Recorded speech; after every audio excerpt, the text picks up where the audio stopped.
Picture लेने वाले थे और नीचे से ये ऐसा है बिल्कुल खुशक मैंने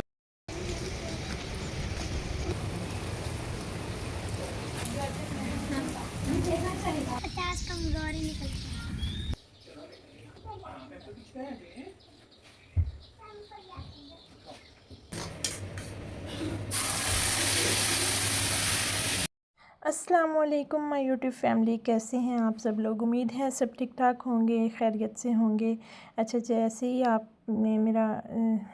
ही मेरा यानी कि कल का व्लॉग मैंने जहाँ से ख़त्म किया था उसको अपलोड किया, उसकी एडिटिंग की और उसके साथ फिर नेक्स्ट मैंने दोपहर से स्टार्ट कर लिया था ये वाला व्लॉग। इसमें मैंने पहले दूध बॉयल कर दिया ब्रिटिश लोगों के लिए, उसको मैंने साइड पे रख दिया ठंडा होने के लिए। और फिर जी हमारे पास आए हैं गिफ्ट मैंगोज़। ये आए हैं जी मुल्तान से, हस्बैंड के दोस्त होते हैं वहाँ पे, उन्होंने स्पेशल भेजे हैं। इनको आए हुए ना 2-3 दिन हो गए हैं। अच्छा, 2 दिन के बाद खोलना था तो इसको आज चेक किया खोल के, 1-2 मैंगोज़ हमने निकाले अंदर से कि कैसे हैं। वो पक चुके थे लेकिन अभी थोड़ा टाइम और चाहिए था, इसलिए फिर इनको ना वापस रख दिया बॉक्सेस को कि कल खोलेंगे। फिर जब इनको काट के हमने देखा है ना तो ये अच्छे से पक चुके थे लेकिन सारे नहीं पके थे, यानी जो फ़ील हो रहा था ना कि पक गए हैं वही निकाले थे 3-4 के। चलें बच्चे शौक़ से खा लेंगे। मोहम्मद को माशाल्लाह आम बहुत पसंद है, अब्रिश को बहुत पसंद है। तो अगर आम ना हो बाकी सारे फ्रूट्स हों तो इनको ना मज़ा नहीं आता। ये कहते हैं बाबा आम ज़रूर लेके आएँ। और मैंने अब्रिश के कपड़े सुबह ही सुबह धो दिए थे तो वो मैंने उतार लिए। आज धूप काफ़ी तेज़ थी, बारिश का भी बताया हुआ है, काफ़ी दिनों से बता रहे हैं कि बारिश आएगी, लेकिन अभी आसपास के एरियाज़ में तो हो रही है लेकिन सरगोदा में नहीं हुई। देखते हैं कब तक होती है। वैसे आज काफ़ी ज़्यादा चांसेस हैं, लेट्स सी। और यहाँ पे मैं बना रही हूँ जी उबले हुए चावल और साथ में बना रही हूँ ये राजमा चावल। बहुत हस्बैंड को शौक़ है, कहते हैं कि कभी बनाओ, इंडिया का तो बहुत फेमस है। तो मैंने कहा कि चलें आज मैं बना लेती हूँ।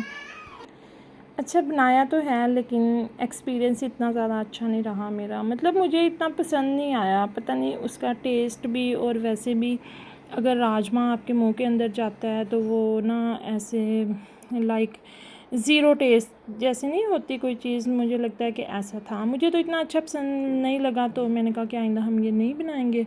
बस एक दफ़ा टेस्ट कर लिया है कि इतना जो फेमस है कुछ तो होगा। और ये फ़र्क भी होता है कि रेस्टोरेंट स्टाइल जो चीज़ें होती हैं उनके बनाने के अलग से मेथड्स होते हैं और उसके अंदर वो जो इंग्रेडिएंट्स यूज़ करते हैं उनका भी एक अलग लेवल होता है, उसकी डिफरेंट चीज़ें होती हैं। हम तो घर के सादा मसालों से बनाते हैं तो इस तरह ना काफ़ी फ़र्क होता है। अच्छा जी, दोपहर को हम सो गए थे तकरीबन 1 बजे और 2-2 बजे लाइट ऑफ हुई है। बाहर से आवाज़ें आई हैं तो पता चला कि बारिश आ रही है। माशाल्लाह इतना अच्छा मौसम हो गया था, ठंडी हवा और तेज़ बारिश। यकीन करें मज़ा आ गया और सुकून आ गया। और ना लाइट तो खैर ऑफ़ हो जाती है, बारिश जैसे स्टार्ट हो एहतियातन भी कर देते हैं क्योंकि आपको पता है शॉर्ट सर्किट वगैरह का भी मसला होता है। और ये समरा ने क्लिप बना के भेजा था अपने घर से, उनकी ये जो गेट के ऊपर बेल है ना मुझे बहुत पसंद है।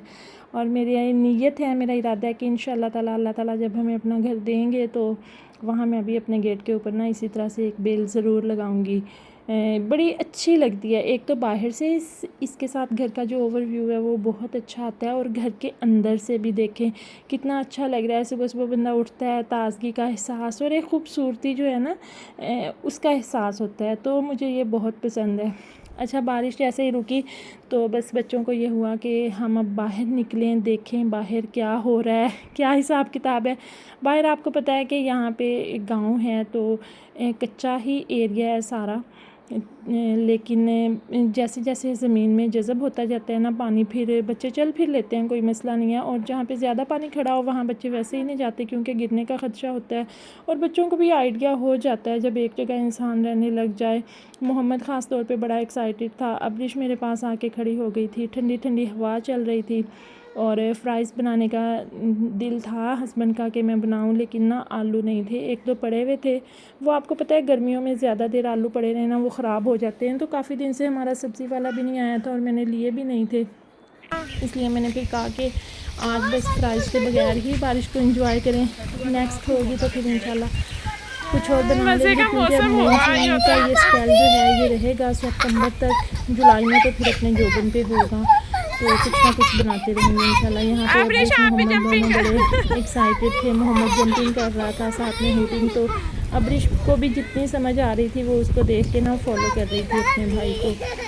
और लाइट हमारी फिर रात को आ गई थी तकरीबन 7 बजे। बरामदे में ही फिर हमने अपना सेटअप लगाया और वहाँ पे सोए बच्चों के साथ, क्योंकि जब इस तरह बारिश वगैरह हो जाए और फिर एसी ऑन कर लेना रात को, तो यकीन करें ऐसे रूम इतना ठंडा हो जाता है फिर कि ना बच्चों का किसी का नाक बंद हो रहा है, खांसी हो रही है, ज़ुकाम, इस तरह के मसाइल जो है ना उनसे निमटने से बेहतर है कि मतलब इस चीज़ की नौबत ही ना आए। फिर हम बरामदे में चारपाइयाँ सेट कर लेते हैं, वहाँ पे सुला लेते हैं। छोटे बच्चे हों ना, इस तरह के मसाइल चलते रहते हैं।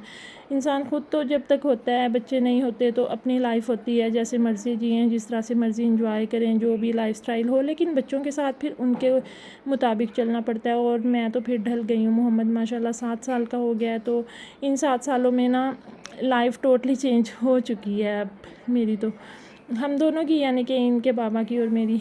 और फिर नेक्स्ट मॉर्निंग यहाँ पे मैं उठी हूँ तो मेरी कमर में आजकल बड़ा दर्द होता है सुबह जब मैं उठती हूँ। मेरे मोरों का बड़ा मसला बना हुआ है। मेडिसिन वगैरह तो ले रही हूँ, एक्सरसाइज भी कर रही हूँ, लेकिन थोड़ा बहुत फ़र्क पड़ता है, बिल्कुल ठीक नहीं हो रहे। तो मैं ना दोबारा से लेट गई थी अंदर आके बेडरूम में। फिर 6 बजे मेरी आँख खुली है, मैं डायरेक्ट किचन में आ गई हूँ। वो जो है ना लोबिया बनाया था वो मेरा दिल नहीं था खाने पे, पड़ा हुआ तो था नाश्ते में। फिर मैंने कहा कि मैं ऑमलेट बना लूँगी। पहले मैंने वो सारा रेडी करके रख लिया और मैंने सोचा कि आज चलें बल वाला पराठा बना देती हूँ मोहम्मद को। अच्छा, मोहम्मद को पता नहीं क्या वहम है कि उसको बल वाला पराठा बना दूँ, तो वो खाता नहीं है शौक़ से। आज भी उसने पूछा, मामा ये बल वाला पराठा है? मैंने कहा नहीं, ये तो नहीं है, ये तो सिंपल ही है। कहते ये देखें, ये बल है, ऐसे है, इसका पापड़ है, वैसे। उसने बस थोड़ा सा ही खाया। फिर नेक्स्ट ज़ाहिर है नहीं बनाऊँगी। वैसे तो मुझे था कि अगर वो खाता रहे तो मतलब डिफरेंट वेज़ जो है ना वो मैं आप लोगों को दिखाऊं कि कैसे कैसे ये बनता है। आज मैंने इसको एक छुरी से कट लगा के इस तरह रोल करके कोन शेप में बना के दिखाया था। खैर, अब मैं और हस्बैंड तो पराठा खाते नहीं हैं, क्योंकि अगर हम दोनों खा लें तो हमारे स्टमक का इशू बन जाता है। मैदे में इतनी तेज़ाबियत हो जाती है ना कि सारा दिन गुजारना बड़ा मुश्किल हो जाता है। तो फिर मैंने अपने लिए और हस्बैंड के लिए सूखी रोटी बना ली थी और मोहम्मद ने थोड़ा बहुत पराठा खा लिया था, बाकी अब्रिश को खिला दूँगी। और साथ में ऑमलेट था। उसके बाद फिर आम निकाले हमने, उनको मैंने वॉश किया, फिर फ्रीज़र में रखा और फिर मैंने फटाफट से की सफाइयाँ। और मोहम्मद दरस के लिए तैयार हुआ, उसने आज कटिंग भी करवानी थी और उसका आज समर टास्क भी मैंने कंप्लीट करवाना है। उसकी मैम के बार बार मैसेज आ रहे हैं कि कल हर हाल में स्कूल से आके वो टास्क आपने जमा करवाना है। और नेक्स्ट जो है ना, पहले उनको उर्दू और जीके का मिला है, नेक्स्ट इंग्लिश और मैथ्स का होगा कि वो बच्चे अपना रिसीव करें और फिर उसको ज़ाहिर है हल करें। अब समझे आधी छुट्टियां तो गुजर गई हैं, आधी रह गई हैं। अब उसको जो टास्क मिलेगा वो इंशाल्लाह ताला उसका कंप्लीट करवा के फिर अम्मी की तरफ जाएंगे। इर्तज़ा की शॉपिंग की है, वो भी इंशाल्लाह आपको दिखाऊंगी। और उसकी अभी कुछ शॉपिंग रहती भी है, वो भी करके फिर समरा और मैं मिल के ही जाएंगे इंशाल्लाह ताला। कुछ दिन वहाँ पे हफ़्ता डेढ़ जो होगा छुट्टियों का वो स्टे करेंगे, एंड पे तकरीबन जाएंगे। और फिर वापस आके फिर से वही रूटीन होगी, बच्चों की स्कूल और फिर घर आके दरस, ट्यूशन, काम। तो बड़ी मतलब मज़े की लाइफ होती तो है बच्चों के साथ, लेकिन जो उनके अर्ली स्टेज होता है ना 3 से 4 साल, वो उनको संभालना करना ये सारा मुश्किल होता है। कुछ ख़ास तौर पे मुझे मुश्किल ज़्यादा इसलिए भी लगता है कि मेरे अपने हेल्थ इश्यूज़ की वजह से, यानी जो मेरा कमर का मसला है, जो मेरा मोहरों का मसला है ना, उसकी वजह से मैं हर चीज़ को उस तरह कर नहीं सकती, हर काम को उस तरह कर नहीं सकती जैसे एक नॉर्मल इंसान कर लेता है। खैर, ये भी अल्लाह ताला की तरफ से एक आजमाइश है, अल्लाह ताला ही सेहत देंगे इंशाल्लाह। तो जी, अपना बहुत सा ख्याल रखिएगा। बस यहीं तक था आज का मेरा व्लॉग। आपसे इंशाल्लाह नेक्स्ट वीडियो में मुलाकात होगी। Bye bye.